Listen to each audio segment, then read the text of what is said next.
we've talked about rock music, we've talked about horror, we've talked about comedy. And now we're going to talk about the culmination of your career crashing into one project. All right, you guys all ready? Here it comes. Let's get into it. Studio 666. Now, Lonely Island adjacent projects seem to be a recurring theme of your career. From MacGruber in 2010, That's My Boy in 2012, and 2016's pop star Jorma Taccone has even been in your music. Yorma. Sorry, I did that to you on purpose. Yorma.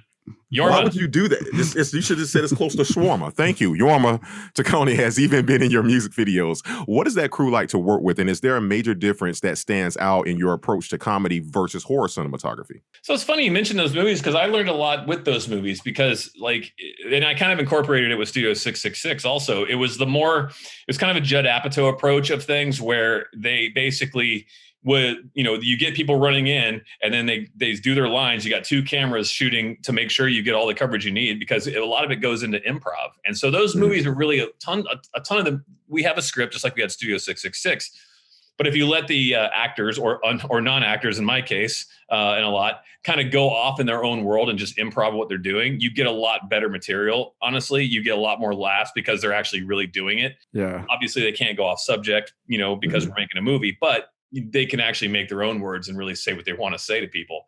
I learned a lot doing those movies because that is kind of what they do. They basically do a ton of improv and you just throw out lines and they say it again and they throw out more lines and they say it again and or say something different and you get really good performances out of that and everybody starts laughing, and everybody's having a good times. And that's what I've taken from those movies. That's really kind of the style they do. Like even Pop Star, it's like, me and my buddy, we were always the cameraman running around and, just listening to them riff and kind of go off on their own tangents was really funny. And you see them just lose their minds sometimes. Yeah. Which is great. So I've taken a lot comedy wise and I've taken like the way they shoot those into my own account, especially for a movie like what we had, because you didn't have a lot of time. We didn't have a really long schedule. So you just had to let everybody be more comfortable. He actually compared Studio 666 to This Is the End in the improv nature of it, the meta kind of feel that it's like real people in a supernatural type of thing. And it's actually happening, it's like it was its own genre, is what it was to me. And again, I knew what I was going into, so I wasn't expecting De Niro and Pacino to come out with these Oscar wins. But when we were into it, I'm like, no, if you take this for what this is, and we'll get into it, this is how you got to do it. It's a great movie. It's no overacting at any point, because I think that would have happened if you would have said, listen, guys, we're gonna have Juilliard coming in and train you guys for. No, let them be them. Well, that's the thing. We weren't trying to make a movie with all sorts of amazing acting. This was a giant throwback to the old school band movies. That was always the intention. And honestly, it's more fun when the acting isn't that great. And I'm sorry, guys. I think, I love the Foo Fighters and I think they did a damn good job with what we did. Right.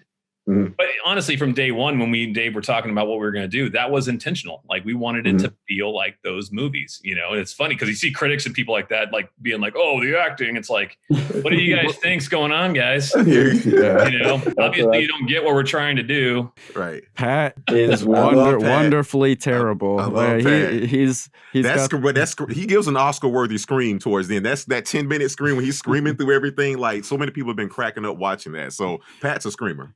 So trivia note on that, it was just funny you bring that up. Pat came up to me when we were doing ADR and he goes, I just want to let you know that my voice isn't the same anymore. And because of all the screaming I did on that job, I can't scream anymore. Wow. He basically destroyed Pat's vocal cords. Oh my God. Pat laying it all out on the line. He telling me he's a method voice actor. Tell him that when you see him, tell him he's a method voice actor now. You said in another interview that the most challenging part of the production was navigating the hilly landscape of the property that the house sat on in Encino. But we'd like to know what the most challenging aspect was as far as pre-production and taking this from an idea that you're meeting with Dave Grohl about to cameras actually rolling. Oh, that's a good question. I mean, there's a lot of variables that's hard, because look, my whole thing that I was always nervous about is that I have to now combine a band movie with a horror film with a comedy, with guys that aren't actors. Like they've been in front of the camera and they're great, but I had all this pressure on me for getting the comedy, getting the, the horror stuff, getting, just making it that whole vibe of the band film. So all through, pre-pro, we were just trying to plan accordingly on how to do that stuff. And that was to me, that was the biggest challenge of this movie, was just making sure that we tried to, be as true as possible to get all the elements that we possibly could. And that was, to me, that was the hardest thing, because you're always going home going, I hope that, I did the right thing. I hope this is, I'll tell you right now, I go home and I go, I don't know if I was good. Did I get it? I think of all the best questions on the way home from the interview. Like tonight, I'll be like, God damn it, why didn't I think about that? Well, I'll tell him this: you definitely did nail. Like, listen, you nailed the horror. You got that right out the way. Because I told him I didn't know what this, but I thought you said this was comedy and some other stuff going on. Like that first opening scene, I'm like, yo, this finna be some deep dark shit. You know what I'm saying? To see this hammer time, to see that hammer going to that girl's head and shit like that was. You got the horror out the way right away. That was very intentional, because I wanted to make sure we opened the movie with a darker tone. Because look, to be honest, when someone says, "Hey, we're going to see a movie starring the Foo Fighters," they're going to go, "It's going to be funny." It's going to be silly and fun. And of course, yes, that's what we were going for. Right. But I wanted to open the movie pretty drastic and pretty nasty. I mean, dude, there was a cut that scene went on for like way longer, and it was way gnarlier, and I had to cut it down to what it is now. I mean, it was brutal. But oh my God! The version you tell is a very well done version. I like to go big, and then everybody tell me I need to pull it back. Yeah, when we talked to Marty Matulus last night. He mentioned that, and he said to say hello. By the way, I love him. And he said that a lot had to be cut because you would hear BJ in the back going, "Hit it again, more blood." Oh yeah, I mean, it was good.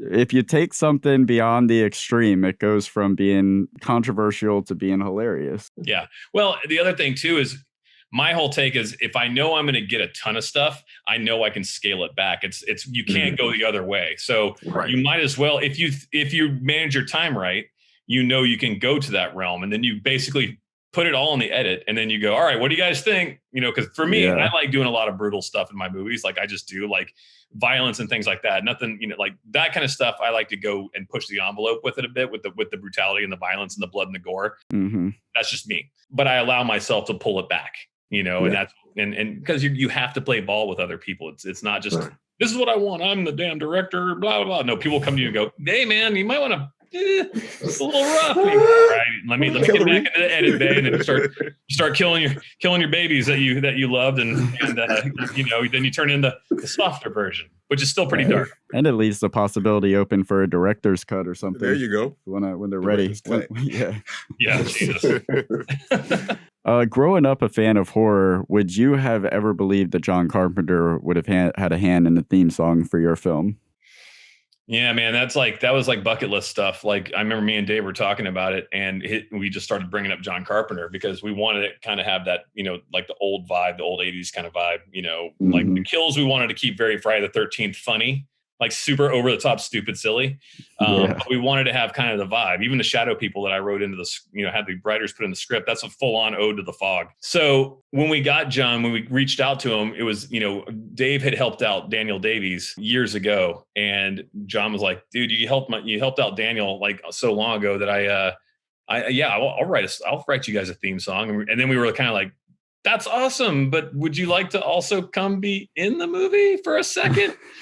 And he was like, yeah, sure. So that was like, oh my God, you actually have the guy that in kindergarten, when I would walk around with the Escape from New York theme song in my head, I was just like, my God, I have John Carpenter right here in front of me. I'm directing John Carpenter, and he's writing a theme song for us. It just was like I don't get very starstruck anymore, but that was, I will say, a moment where I was like, wow, this is really happening, and I'm so lucky.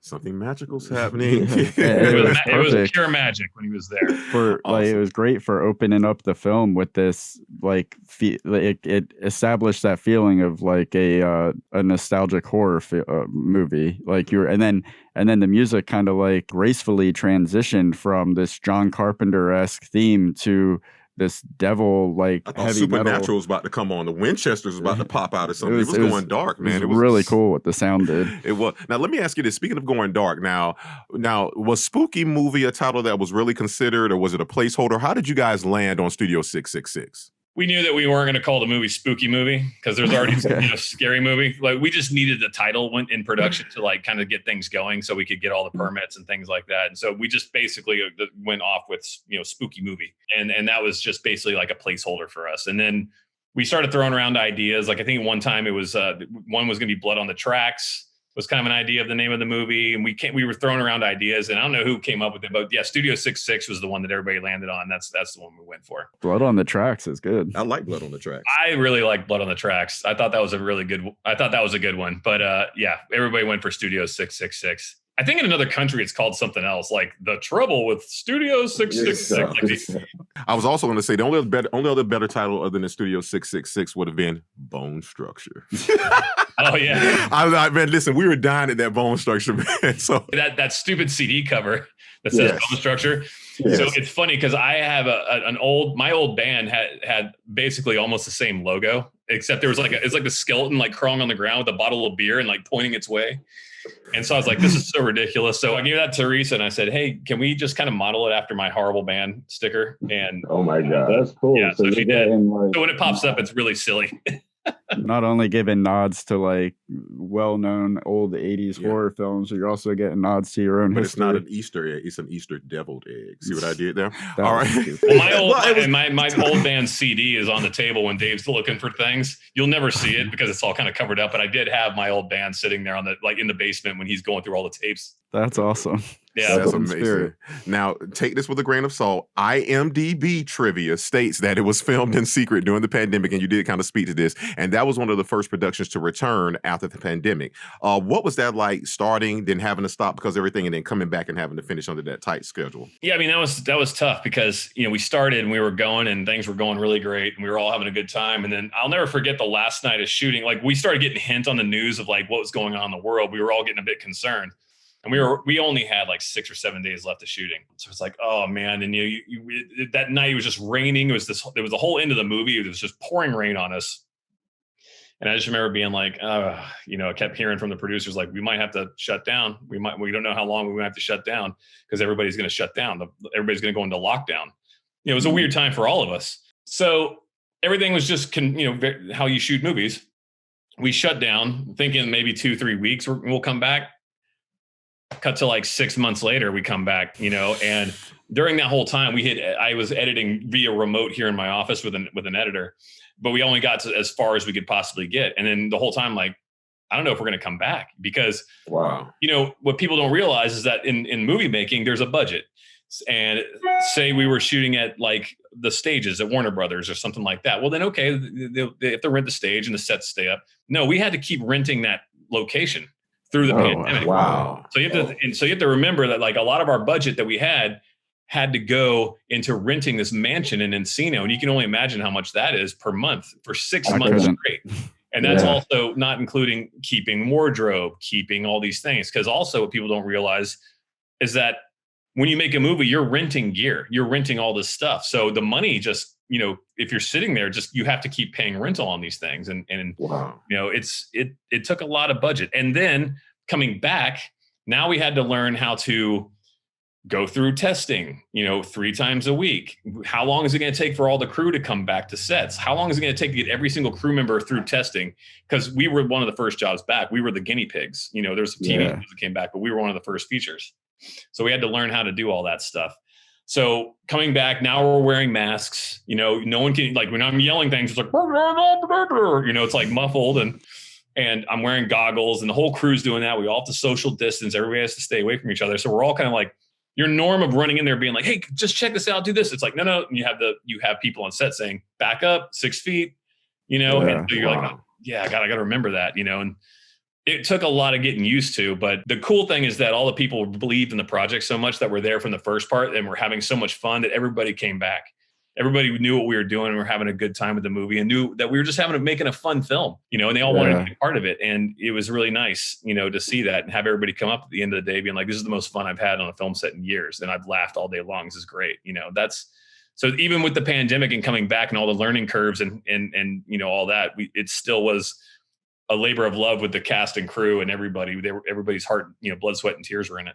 Yeah, I'd imagine that had to be the most challenging part, is just that uncertainty, wondering if you put all this work into something that wasn't going to see the light of day, and working on and editing it while all this is going on. But that had to be so validating for to come back and the whole cast be still be there. It's almost like that old saying, if you love something, let it go. If it comes back, it was meant to be.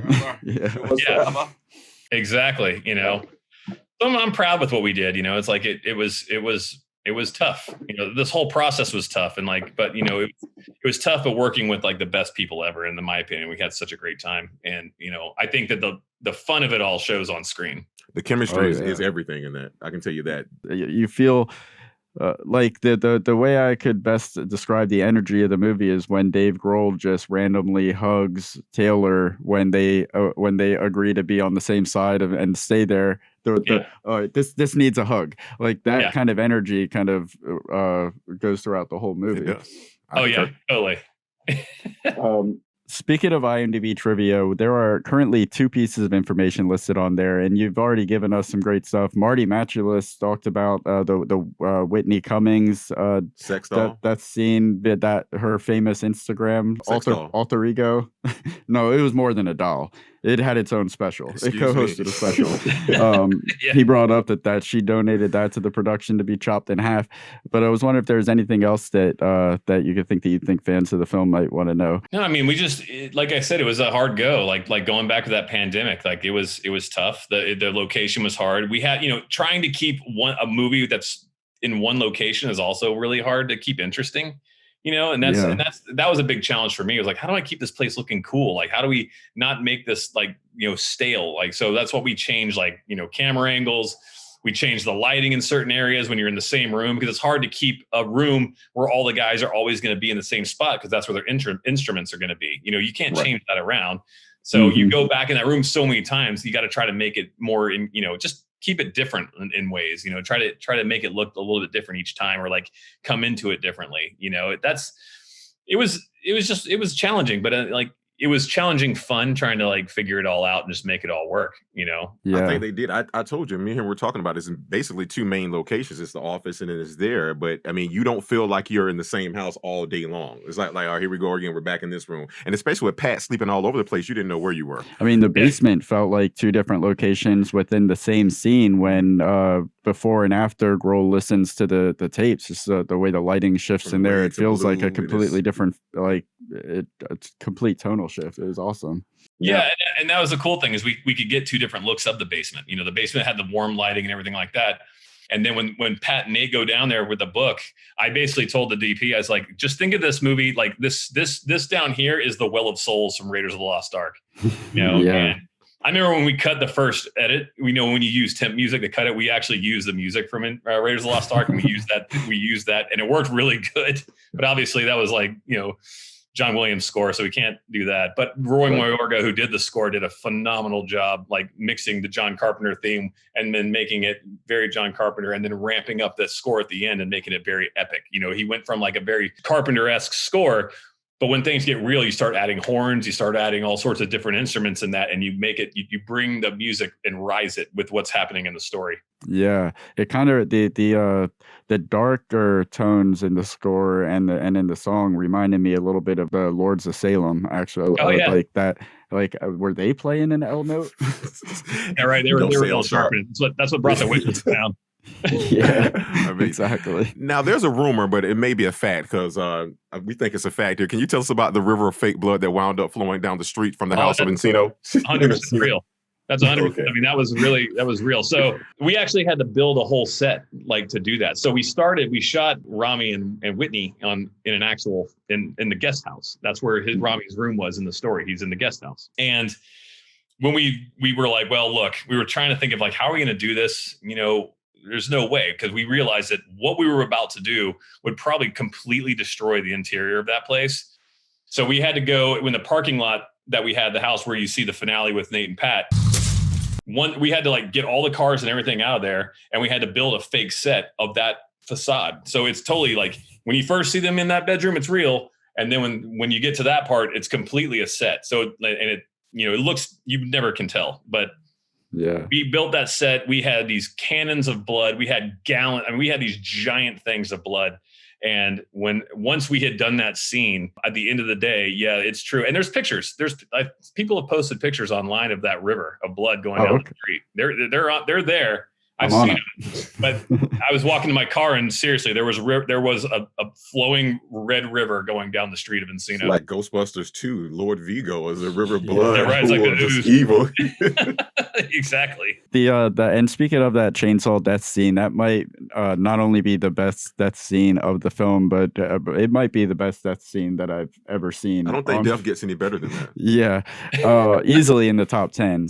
Studio 666 has no shortage of insane, elaborate, awesome deaths. Do you have a personal favorite, and what did that process look like for you creatively coming up with those scenarios? I love the Rami one. I mean, I love them all. I think they're all really great. The Rami one was especially great because of how much blood we used. The Taylor one's phenomenal. Like, I thought that came out great. Here you go, man. Finish the song. You did. The cherry on top of the Taylor one is this all the way down. When you flick off the part of the body, they wouldn't even be able to see you if it was alive. It was a fatality. I know. That was, and again, that was improv. That was Dave. We had him do a take where he did devil horns all the way down, and then the next take we did the take where, and Dave was like, "Let me do this one." We're like, "Yeah, do it." And so he did that take on that one, and of course we were all laughing when he did it. We're like, "Yep." That's when you know you got it. Like, that's the one we're going to use. And not to mention, shout out to the Mortal Kombat callback fatality right there. Like I said, that was Kung Lao all the way. I loved it. Throwing that hat, chopping up heads. Yes, sir. Yeah, I mean, it's hard to tell which one was the best one. I love them all, actually. But Rami, I think the Rami one, for how much went into that, was pretty intense. Because it is practical. That whole thing, that sequence is all practical. Oh, it looked awesome. He said that he was very appreciative of the fact that they that role let them finish. Bro code. I told you it's bro code. I'm not gonna kill you for you. Never mind. Okay, yeah. There's no shortage of nods to classic horror films in Studio 666. My favorite is the possessed talking raccoon on the wall happening directly after like finding the Necronomicon for the first time. It's a cool callback to Evil Dead 2. Is there an Easter egg in the film that you're most proud of? There's a lot of Easter eggs in there, and that was intentional, obviously, to do that. Like the delivery guy going upstairs is an Exorcist shot, you know. The shears coming up is The Burning. The shadow people in the movie is a nod to The Fog. Dave coming up out of the pool is a nod to Friday the 13th. Like, you know. Oh yeah. And then you know, it's even the spirits in the end that's a nod to Raiders of the Lost Ark. I mean, really, we that was exactly what I was like. We're gonna do that because it's cool. We shot those ghosts all practical in a you know, all those spirits we shot practically in a water tank at one of the producers' houses because he had a pool with a window. And we had a puppeteer doing all that stuff, and we added a little bit of CG to it to make it look more spiritual. I'm sorry, I don't know if I'm wrong for saying this. I don't know if animals you can be racist towards an animal, but I kept thinking that was Rocket from fucking the Avengers. That raccoon looked. I don't know if all raccoons look alike, but I had to say that. All right, here we go. All right, yeah, there you go. No, that was more Evil Dead nod, just like you guys said. You know, when the stuffed animals become alive. We made that. The raccoon was more of a spiritual siren, is what kind of we came up with. And it was funny because we weren't supposed to do that. It's not in the script. But basically, me and my buddy Marcus Dunstan were sitting one night and we were talking about things to do that. And we're like, what happens if, you know, we make that, like, all of a sudden when they find the book that the actual like the spirits start overwhelming things, and the raccoon corpse itself like starts to become like this possessed, like cursed siren, which conjures up what you see happens next. And that was kind of the idea of it. But it was a nod back to the Evil Dead of, like, you know, when Ash is looking around and the freaking deer. How was that sound made with the raccoon? Because that was very jarring. Okay. So this is terrible. But I said we need something that's actually like kind of chilling and like makes your skin crawl. So I went online and people might hate me for this one, but I went online and I found sounds of rabbits dying. Oh, that'll do it. I like it. And I can say that because me and my wife have 2 pet rabbits and we love them. They're free roaming rabbits in the house. They're hilarious. But there's a certain noise that these animals make that is actually bone chillingly horrible. And that is actually a mix of a couple different versions of it that we mixed in with the raccoon scream. That is so cool. That's amazing. Wow, that's like an accidental nod to Pet Sematary too. Told you to get those rabbits, Drew boy. Right? Now you mentioned in another interview with LRM that you already have ideas for a sequel. Can you give us a morsel, if you can, of one of the potential ideas that may be floating around in your head regarding that, if you can? Oh, that's the thing. You can't give away your plots because you never know if you'll come back to do it. True. This is true.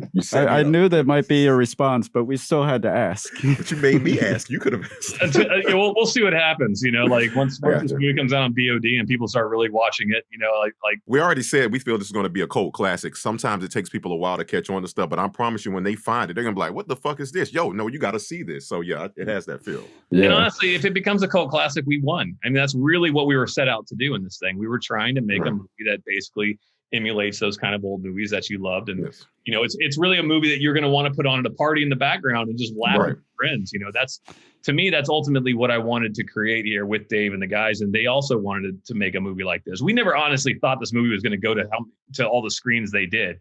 We were just kind of like, we're just making a fun movie and hopefully people really enjoy it. And all of a sudden, next thing we know, they send it out to a bunch of theaters and we're like, okay. All right, let's go. You pulled it off. We watched it twice and thoroughly enjoyed it both times. And exactly that. It's like, get as many people as you can in the room to watch it with you, laugh your asses off. It's a great time. Yeah, it's a fun movie. It's like, and I'm proud of it. Like I love what we did. Dave and the guys love what we did.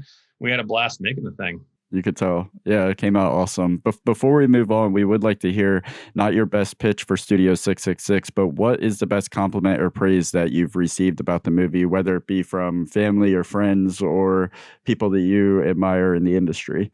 The best compliment? Wow. I mean, it's really just talking it's really talking to all you guys who actually love the movie. That's the best compliment to me. Like people don't realize how much blood, sweat, and tears you pour into making a movie and how long it takes to make a movie. And it's amazing you actually sometimes can get a movie like this made. Mm-hmm. It's moments like these that I find really fantastic, that I can talk about the movie and then people want to talk about the movie, that enjoyed the movie. That's the best experience for me. That's the best thing that I can do here and encourage people like the younger, filmmakers, the people that want to be out there making movies, is that, look, man, we went out and did this movie. You can too. It's not unobtainable. That's what I take for it. Like, there's people who've been saying great things about the movie. There's people that hate the movie. Whatever. You can't appease everybody. And we're not making an Oscar here. We're making fun. And I just want people to know that we had fun doing it. And I want people that are out there that want to be filmmakers and want to make movies to realize, it takes a lot to make these films. It's a lot of hard work. And when you see the results and you're proud of it, in the end, that it really pays off. And then talking to people like you and other people, that want to talk about the movie, that thoroughly enjoyed it. To me, that's the best experience.